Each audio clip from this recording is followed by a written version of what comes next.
Eles não me chamavam apenas de fracassado, eles me chamavam de louco.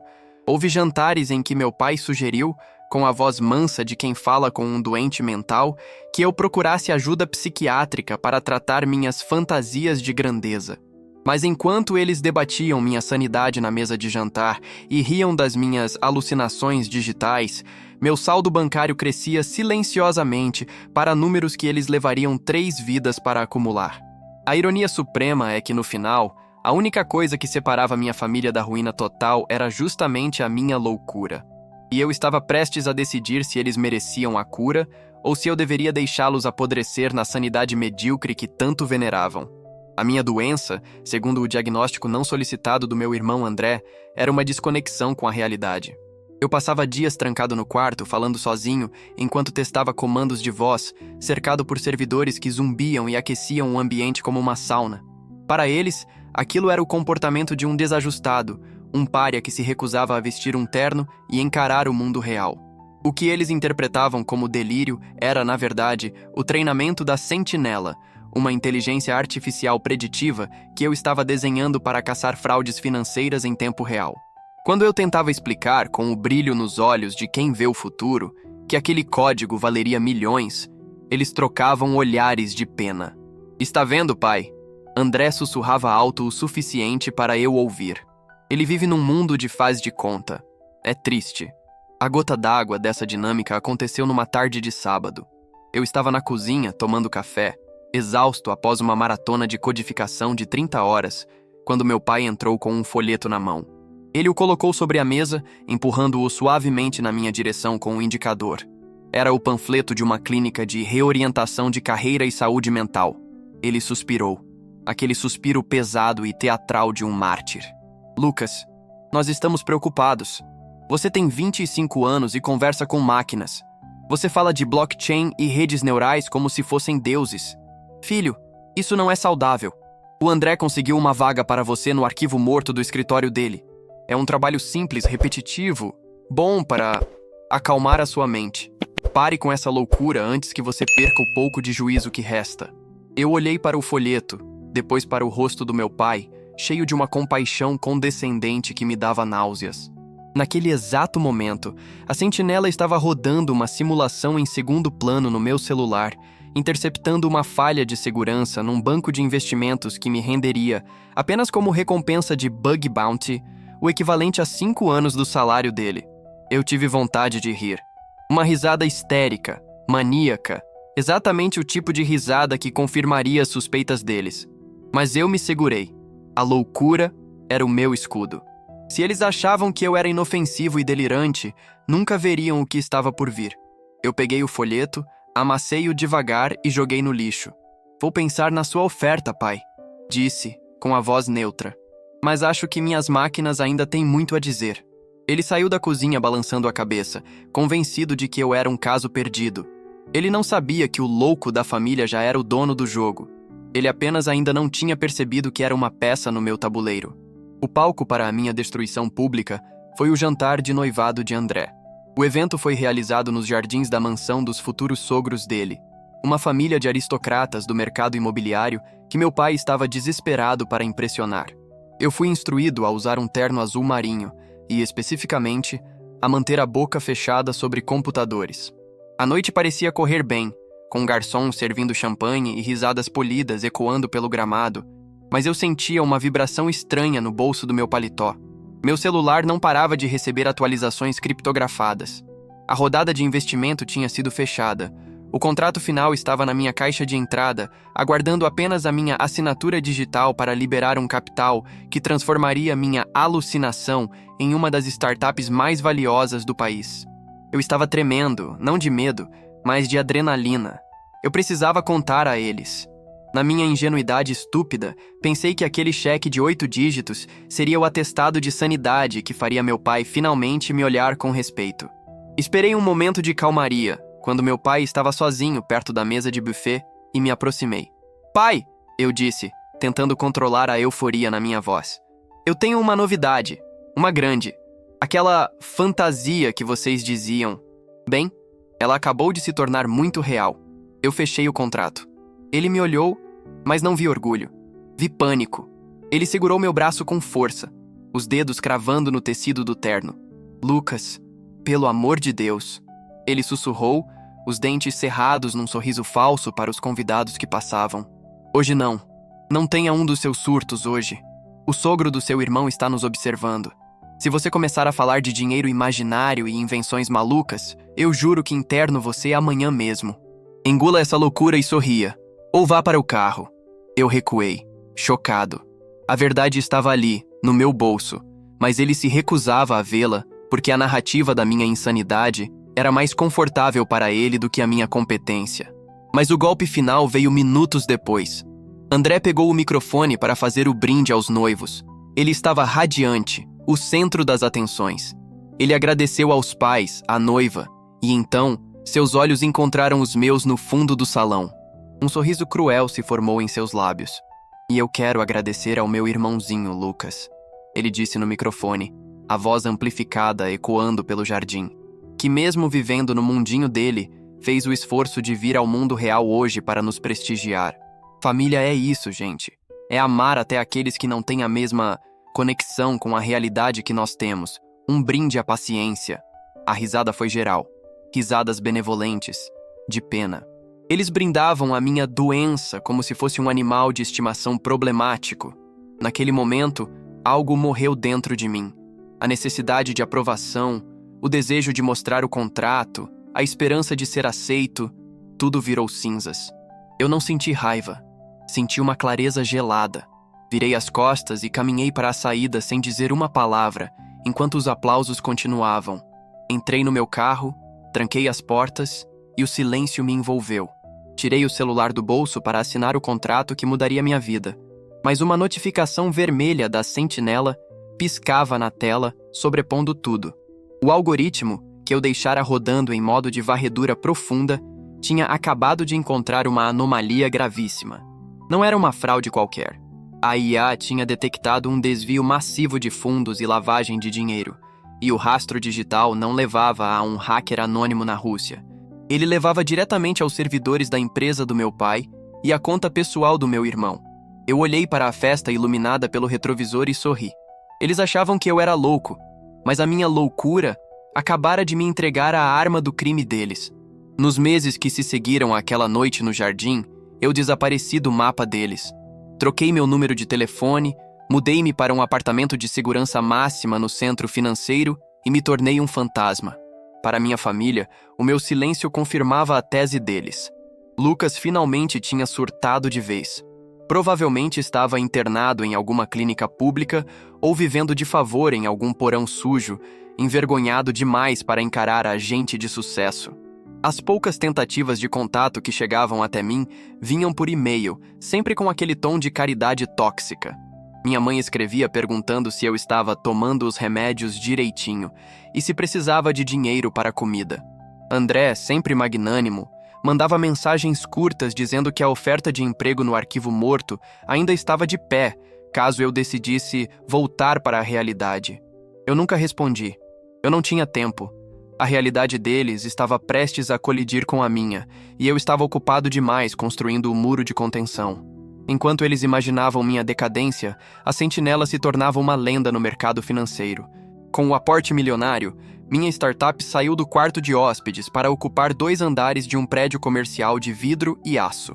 Contratei uma equipe de 30 engenheiros de elite, mas reservei para mim a tarefa mais delicada: monitorar a anomalia que eu havia descoberto na noite do noivado. Eu configurei um painel exclusivo no meu escritório, longe dos olhos dos meus funcionários, dedicado inteiramente a rastrear as movimentações financeiras da empresa do meu pai e do escritório do meu irmão. O que eu vi não era apenas incompetência, era um suicídio financeiro em câmera lenta. Para manter o padrão de vida insustentável e impressionar a nova família da noiva, André estava drenando as contas de garantia dos clientes do escritório. Meu pai, para cobrir os rombos do filho favorito, estava falsificando balanços e pegando empréstimos com agiotas digitais que a sentinela sinalizava como risco crítico de violência. Era fascinante e aterrorizante assistir aquilo. Eu via os débitos entrarem, via o desespero nas transferências feitas às 3 da manhã, via a rede de mentiras se apertando. Eles estavam dançando na beira de um vulcão, sorrindo para as câmeras do Instagram, postando fotos de viagens para as Maldivas pagas com dinheiro roubado, completamente alheios ao fato de que o louco da família tinha um registro detalhado, com data e hora, de cada crime cometido. Às vezes, eu sentia um impulso de intervir, de ligar e gritar, "Pare!" Mas então eu me lembrava do brinde no jardim. Lembrava da risada deles celebrando minha suposta insanidade. Se eu os avisasse, eles diriam que eu estava alucinando, que estava inventando teorias da conspiração. Eles não acreditariam na verdade vinda de mim, então decidi que eles teriam que ouvir a verdade vinda de alguém que eles não podiam ignorar: a Polícia Federal e os auditores fiscais. Eu não precisei fazer nada ilegal. Apenas ajustei os parâmetros da sentinela para que ela parasse de filtrar as transações suspeitas deles como ruído familiar e as reportasse automaticamente aos órgãos reguladores, como faria com qualquer outro fraudador. Eu apenas deixei o sistema funcionar. E então sentei na minha cadeira ergonômica, olhei para a cidade iluminada abaixo de mim e esperei o telefone tocar. O colapso não aconteceu com um estrondo, mas com o toque agudo e insistente de uma campainha às 6 da manhã de uma quinta-feira chuvosa. Eu não estava lá para ver, é claro, mas a sentinela registrou tudo. O sistema de monitoramento financeiro que eu havia criado não apenas rastreava números, ele estava integrado a feeds de notícias e registros públicos em tempo real. Enquanto eu tomava meu café expresso, olhando para a chuva batendo na janela do meu escritório no 20º andar, uma notificação preencheu minha tela principal. Alerta! Operação de busca e apreensão em andamento. Alvo: Grupo Empresarial Andrade. Eu abri o feed de vídeo ao vivo de um canal de notícias local. Lá estavam eles. Viaturas da Polícia Federal bloqueando a entrada da garagem da mansão dos meus pais. Agentes carregando caixas de documentos e computadores. E então, a imagem que valeria, para mim, mais do que qualquer rodada de investimento. Meu pai, pálido, sendo escoltado para fora de casa, tentando cobrir o rosto com um jornal, enquanto André discutia histericamente com um agente federal na calçada, gesticulando com aquela arrogância que, pela primeira vez na vida, não estava surtindo efeito algum. O meu telefone tocou 12 minutos depois. Era um número desconhecido, provavelmente de um advogado de emergência ou de um celular pré-pago, já que os oficiais deles certamente tinham sido apreendidos. Deixei tocar. Tocou novamente. E novamente. Na quinta vez atendi, mas não disse nada. Apenas respirei no bocal, ouvindo o som de uma respiração ofegante do outro lado. "Lucas? Lucas, é você? Pelo amor de Deus, não desliga!" Era a voz de André, mas estava irreconhecível. O tom de comando, a ironia, a superioridade, tudo tinha desaparecido, substituído por um terror cru e visceral. "Lucas, a gente está com um problema sério. Um mal-entendido gigantesco. Eles levaram o pai. Eles bloquearam tudo. Lucas, eles dizem que foi uma denúncia digital, um erro de sistema.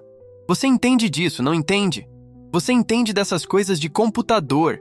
Eu girei minha cadeira devagar, ficando de frente para os monitores onde os gráficos da fraude deles brilhavam em vermelho neon. "Entendo, André", respondi, minha voz calma contrastando violentamente com o pânico dele. "Eu entendo muito bem de coisas de computador. Mas por que você está ligando para o louco da família? Não seria melhor chamar um advogado do mundo real?" "Não faz isso!" ele gritou, e eu pude ouvir o choro da minha mãe ao fundo. "Não é hora para as suas mágoas. Eles estão falando em formação de quadrilha, Lucas. Lavagem de dinheiro. Eles têm logs, têm datas, têm tudo. O advogado disse que a precisão dos dados é desumana. Precisamos de alguém que saiba ler essa linguagem. O pai está na delegacia. Estamos indo para lá agora. Por favor, você é o único que pode explicar que isso é um erro." Eu poderia ter dito não. Poderia ter desligado e deixado eles queimarem. Mas a curiosidade mórbida e a necessidade de ver o fim da história que eu mesmo escrevi falaram mais alto. "Estarei lá em 30 minutos, disse, e desliguei antes que ele pudesse agradecer. Vesti meu melhor terno, um corte italiano sob medida que custava 3 vezes o valor do terno que André usou no noivado, e desci para a garagem. Enquanto dirigia até a delegacia, não senti pena. Senti a frieza de um juiz que já proferiu a sentença e agora vai apenas ler a condenação. A sala de espera da Delegacia de Crimes Financeiros era um lugar deprimente. com luzes fluorescentes que zumbiam e cadeiras de plástico duro. Minha mãe estava encolhida em um canto, parecendo 10 anos mais velha do que na semana anterior. André andava de um lado para o outro, a camisa suada, o cabelo desgrenhado. Quando me viram entrar, a reação foi instantânea. Minha mãe correu para me abraçar, mas eu mantive os braços ao lado do corpo, rígido. André parou, me olhando de cima a baixo, seus olhos arregalados ao notar a qualidade da minha roupa, o relógio no meu pulso, a postura de quem não deve nada a ninguém. Você veio, minha mãe soluçou, agarrando minha lapela. Fale com eles, Lucas. Diga que seu pai é um homem honesto. Diga que esses computadores estão errados. O delegado saiu de uma sala lateral naquele momento. Era um homem alto, com cara de poucos amigos. Quem é esse? Ele perguntou, apontando para mim. Esse é meu irmão. André se adiantou, a voz trêmula ganhando um pingo de esperança. Ele é especialista em sistemas. Ele pode provar que os logs de vocês estão corrompidos, que houve uma falha na segurança do banco. O delegado me olhou, depois olhou para um documento que tinha em mãos. Ele franziu a testa, confuso. Lucas Almeida, da Sentinela Tech? Sim, delegado, respondi estendendo a mão. Sou eu. O ambiente congelou. André olhou para o delegado, depois para mim, a boca entreaberta. Você conhece a empresa dele? André gaguejou. O delegado soltou uma risada curta, sem humor. Conhecer? Rapaz, o software que detectou as transações ilegais da empresa do seu pai e sinalizou o desvio de verba do seu escritório foi desenvolvido pela empresa dele. A Polícia Federal usa a licença beta da Sentinela há 3 meses. Foi o algoritmo do seu irmão que pegou vocês. O silêncio que caiu sobre aquela sala foi a coisa mais pesada que já senti na vida. Não houve gritos. Houve apenas o som do ar sendo sugado dos pulmões da minha família. Minha mãe soltou minha lapela como se o tecido tivesse queimado sua mão. André recuou, batendo as costas na parede, o rosto drenado de todo o sangue.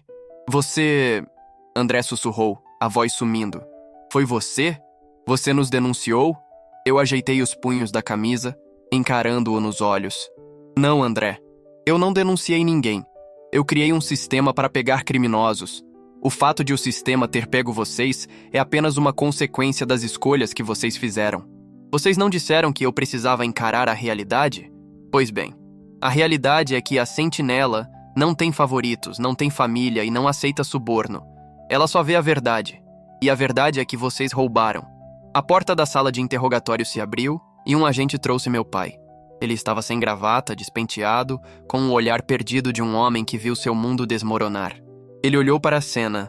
André encostado na parede em choque, minha mãe chorando em silêncio, e eu parado no centro da sala, conversando de igual para igual com o delegado.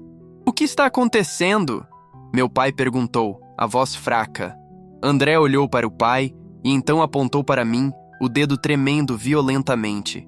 Foi ele, pai. Não foi um erro. Foi ele. O Lucas. A loucura dele. A máquina dele. Foi o que nos entregou. Meu pai olhou para mim. Pela primeira vez em 25 anos ele me viu. Ele não viu o filho fracassado, o louco que falava sozinho. Ele viu o homem que o havia superado, cercado e finalmente capturado. Pai, eu disse suavemente. Lembra da clínica psiquiátrica? Aquela que você sugeriu para tratar minhas fantasias? Acho que agora quem vai precisar de uma instituição fechada por alguns anos são vocês. Mas não se preocupe. Dizem que na prisão federal eles têm ótimos programas de reorientação de carreira. Os meses que se seguiram àquela manhã na delegacia foram marcados por um tipo de ruído diferente. Não eram mais as risadas de escárnio nos jantares de domingo, mas o som frenético das manchetes de jornais e o martelar dos martelos de juízes.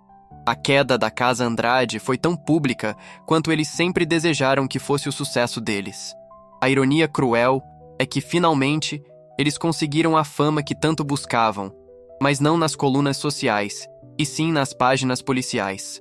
A Sentinela, com sua precisão algorítmica implacável, forneceu ao Ministério Público um mapa do tesouro de provas. Cada centavo desviado, cada assinatura falsificada, cada e-mail conspiratório entre meu pai e André. Não havia espaço para defesa, apenas para tentativas desesperadas de redução de pena. E foi aí que a fachada de família perfeita se desintegrou completamente. Diante da ameaça real da prisão, a lealdade que eles pregavam como um valor sagrado evaporou. André tentou fechar um acordo de delação premiada, entregando o próprio pai como o mentor intelectual do esquema. Meu pai, por sua vez, alegou senilidade e disse que foi manipulado pela ganância do filho. Eram como ratos numa caixa de sapatos em chamas, devorando uns aos outros para tentar subir e escapar do fogo. Eu assistia a tudo isso à distância, não com alegria, mas com a frieza de quem observa uma autópsia necessária. Meus advogados me perguntaram se eu queria intervir, se queria pagar fianças ou custear defesas melhores. Minha resposta foi um cheque, sim, mas não para libertá-los. Eu paguei para garantir que a casa onde cresci, aquele mausoléu de aparências e memórias tóxicas, fosse comprada antes de ir a leilão público. Não para salvá-la, mas para exorcizá-la. No dia em que a escritura passou para o meu nome, mandei as equipes de demolição. Não quis transformar o local em um santuário nem em um escritório. Mandei derrubar tudo, tijolo por tijolo, até que sobrasse apenas a terra nua. Onde antes ficava a sala de jantar, o palco das minhas maiores humilhações, plantei um jardim público, um espaço aberto e honesto, sem paredes para esconder segredos ou mentiras. Foi a minha maneira de limpar o terreno, literal e metaforicamente, para que nada daquela podridão pudesse criar raízes novamente. André foi condenado a 7 anos por apropriação indébita e fraude processual. Ele foi radiado da Ordem dos Advogados e, a última vez que soube, sua noiva estava casada com um dos sócios que testemunhou contra ele. Meu pai pegou prisão domiciliar devido à idade avançada e problemas cardíacos, reais ou fabricados, nunca me importei em verificar. Ele vive hoje em um pequeno apartamento de quarto e sala na periferia, sustentado por uma pensão mínima, cercado por recortes de jornais de seus dias de glória, murmurando para enfermeiras impacientes sobre como ele foi traído pelo próprio sangue. Eu nunca os visitei, nem uma única vez. Acredito que a presença física seria uma forma de validação, um sinal de que eles ainda ocupam espaço na minha mente. O meu silêncio é a única resposta que eles merecem. Uma parede impenetrável que grita mais alto do que qualquer acusação que eu pudesse fazer pessoalmente. Hoje, a Sentinela é o padrão ouro em segurança bancária global. Eu viajo o mundo dando palestras sobre inovação e resiliência, e muitas vezes, jovens empreendedores vêm até mim com os olhos brilhando, contando que suas famílias não acreditam neles, que os chamam de loucos, de sonhadores, de desajustados. Eu sempre sorrio e aperto a mão deles com firmeza. Eu vejo neles a mesma chama que quase foi apagada em mim. Minha vida hoje é preenchida por uma família escolhida. Amigos, sócios e mentores que valorizam minha mente e respeitam minha essência. Não pelo que posso oferecer, mas por quem eu sou. Descobri que a sanidade não é se conformar com um mundo doente, mas ter a coragem de construir o seu próprio mundo, mesmo que todos ao redor digam que é impossível. Às vezes, quando estou sozinho no meu escritório, olhando para as luzes da cidade que nunca dorme, penso na definição de loucura. Eles diziam que eu era louco por acreditar no invisível, por apostar no futuro, por rejeitar o caminho fácil da mediocridade. Mas no final das contas, a verdadeira loucura não era a minha. A verdadeira loucura era a deles. A crença delirante de que poderiam construir uma vida sobre mentiras, tratar as pessoas como objetos e esperar que o universo nunca cobrasse a fatura. A conta chegou, e foi alta. Eu paguei a minha com trabalho e verdade. Eles pagaram com a liberdade. E agora, eu pergunto a vocês, qual é o preço da sua sanidade? Porque se livrar de quem te puxa para baixo custou a minha família inteira, mas eu pagaria esse preço novamente, centavo por centavo, para ter a paz que tenho hoje.